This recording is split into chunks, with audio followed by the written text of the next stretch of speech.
नमस्ते बच्चों, मैं आपकी हिंदी विषय की अध्यापिका मनीषा गौतम आज आपको आपकी हिंदी की पुस्तक का पाठ 18 संघर्ष के कारण मैं तुनुक मिजाज हो गया धनराज का भाग 2 पढ़ाने जा रही हूँ। देखिए बच्चों, इससे पहले के भाग में हमने आपको धनराज जी के जीवन के बारे में आपको संक्षेप में बता दिया था कि वह जब बच्चे थे तो उनका जो बालपन था, बाल्य अवस्था थी, तो वो कितनी कठिनाइयों से भरी हुई थी और उसके बाद भी उन्होंने अपने जीवन में एक लक्ष्य बनाया और उस लक्ष्य को प्राप्त भी किया। तो चलिए बच्चों, अब इसका दूसरा भाग शुरू करते हैं। सभी बच्चे ध्यानपूर्वक सुनेंगे और समझेंगे। ठीक है बच्चों, चलिए। देखा कि उन्हें हमारे पालन पोषण में कितना संघर्ष करना पड़ा। मेरी तुनुक मिजाजी के पीछे कई वजह हैं, लेकिन मैं बिना लाग लपाटे वाला आदमी हूँ। मन में जो आता है सीधे सीधे कह डालता हूँ और बाद को कई बार पछताना भी पड़ता है। मुझसे अपना गुस्सा रोका नहीं जाता। दूसरे लोगों को भी मुझे उकसाने में मजा आता है। मुझे जिंदगी में हर छोटी बड़ी चीज के लिए जूझना पड़ा, जिससे मैं चिड़चिड़ा हो गया हूँ। साथ ही मैं बहुत भावुक इंसान भी हूँ। मैं किसी को तकलीफ में नहीं देख सकता। मैं अपने दोस्तों और अपने परिवार की बहुत कद्र करता हूँ। मुझे अपनी गलतियों के लिए माफी मांगने में कोई शर्म महसूस नहीं होती। तो इसमें किसके बारे में बताया जा रहा है बच्चों? इसमें धनराज जी के बारे में बताया जा रहा है। वह अपनी बात बता रहे हैं। किसे? जो एक पत्रकार उनके सम्मुख बैठी हैं, वह उनका साक्षात्कार यानी कि इंटरव्यू ले रही हैं, विनीता जी जिनका नाम है। और वह जब उनके जीवन के बारे में पूछती हैं तो वो बताते हैं कि अगर मुझे बिना बात के कोई कहे तो वो बात मुझसे बर्दाश्त नहीं होती थी। वैसे मैं बहुत ही भावुक किस्म का इंसान हूँ और अपने परिवार से बहुत जुड़ा हुआ हूँ। मैं अपनी परिवार की जो तकलीफें हैं उसे बर्दाश्त कतई भी नहीं कर सकता। आगे देखिए विनीता जी क्या कहती हैं। विनीता, आपके परिवार की आपके लिए क्या अहमियत है? इस पर धनराज जी बोलते हैं, सबसे अधिक प्रेरणा मुझे अपनी माँ से मिली। उन्होंने हम सब भाई बहनों में अच्छे संस्कार डालने की कोशिश की। मैं उनके सबसे नजदीक हूँ। मैं चाहे भारत में रहूं या विदेश में, रोज रात में सोने से पहले माँ से जरूर बात करता हूँ।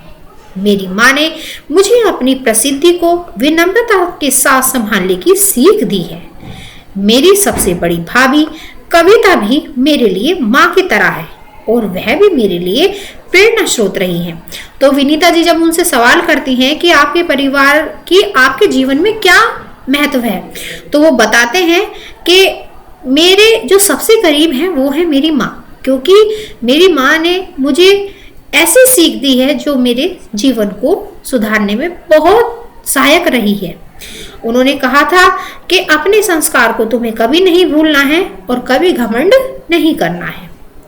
आगे विनीता जी पूछती हैं, आपने सबसे पहले कृत्रिम घास यानी कि एस्ट्रोटर्फ पर हॉकी कब खेली? तो इस पर धनराज जी बोलते हैं, मैंने सबसे पहले कृत्रिम घास जब देखी जब राष्ट्रीय खेलों नेशनल्स में भाग लेने 1988 में नई दिल्ली आया। मुझे याद है कि किस तरह सौम्या और जोकमम कारपल्हो मुझे एक कोने में ले जाकर कृत्रिम घास पर खेलने के गुण बता रहे थे और जब वे बताने में लगे हुए थे, मैं झुक झुक कर उस मैदान को छू रहा था।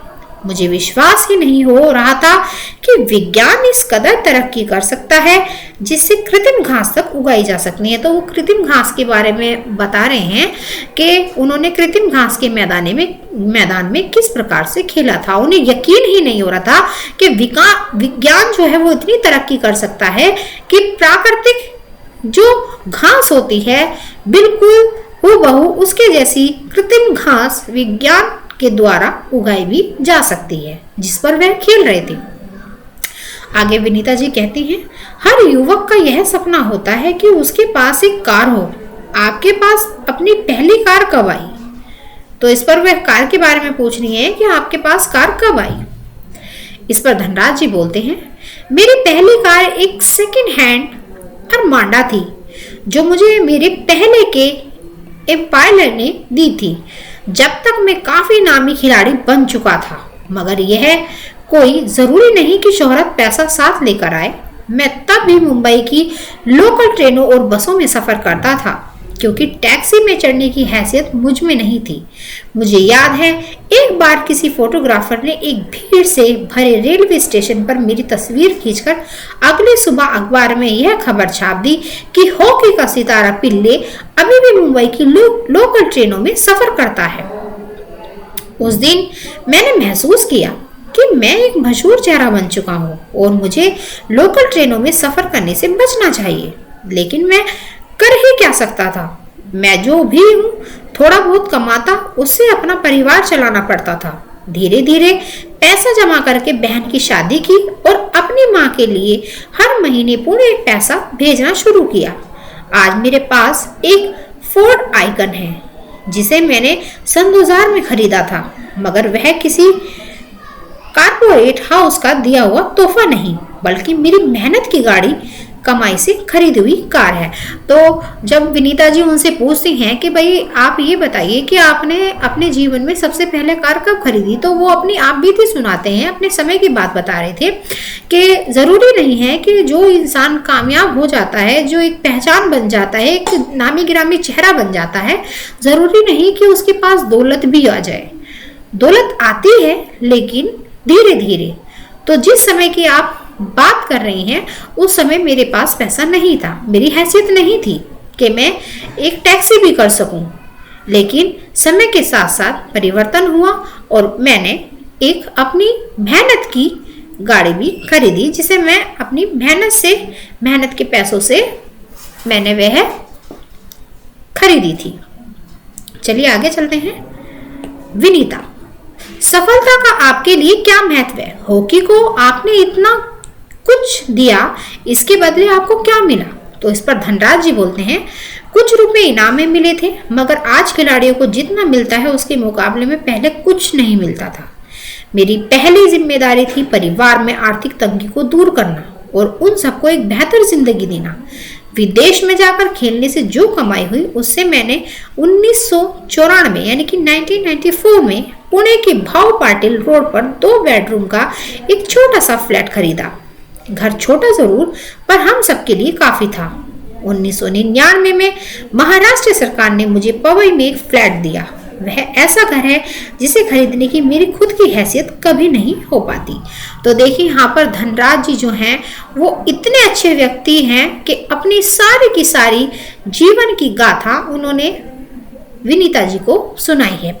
उन्होंने कहा कि आज के मुकाबले पहले समय में खिलाड़ियों को इतना धन नहीं मिलता था खेल में जितना कि अब मिलता है, और मैं बहुत खुश नसीब हूँ कि मैंने अपने परिवार का पालन पोषण बहुत ही अच्छी तरह से किया है और मैं उनकी आर्थिक तंगी को दूर करना चाहता था। सबसे पहला कर्तव्य मेरा यही था और मैंने विदेश जाकर सबसे पहले क्या किया, जो वहाँ से धन एकत्रित किया था उससे उन्होंने पुणे के भाव पाटिल रोड पर एक 2 बेडरूम का एक छोटा सा फ्लैट खरीदा था।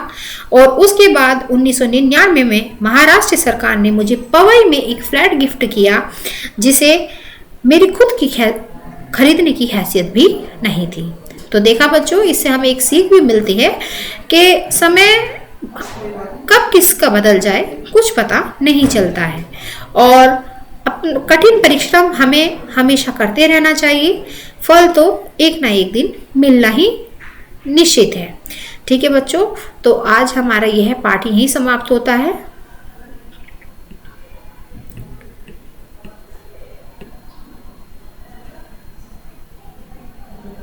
हम आशा करते हैं कि सभी बच्चों के ये पाठ अच्छे से समझ में आ गया होगा।